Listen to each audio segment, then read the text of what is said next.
Hi guys, for today's video magluluto ako ng paksiw na bangos. Ito siya. Ito na ang mga ingredients ko. Suka, magic sarap, paminta, patis, bawang, sibuyas, sili, luya, and talong. Ginagawa ko lang dyan, pinaghahalo-halo ko lahat. Lagay ko yung talong. After ko malagay yung talong, lagay ko naman yung luya, sibuyas, bawang. Tapos nilalagay ko na rin yung sili.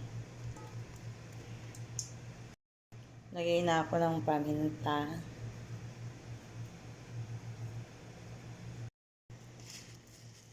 Pampalasang magic sarap. Patis.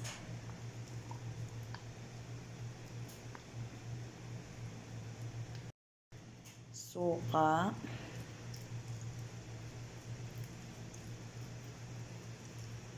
Medyo maasim ako magluto ng paksiw. Lalagyan ko na siya ng water.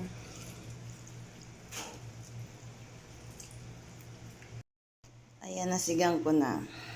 Tatakpan ko, tapos maghintay lang tayo ng ilang minuto. Check natin kung kumukulo na siya. Wow, kumukulo na. Hintayin lang natin matuyan ng konti, tapos luto na siya. Eto na guys, check-in ko na. Yan, malapit na siyang maluto. And pagka ganyan, naglalagay na ako ng mantika. Konting mantika lang. Tapos, hihinaan ko na yung apoy niya hanggang sa matuyo na siya. And then, yan na. Luto na ang ating paksiw na bangos.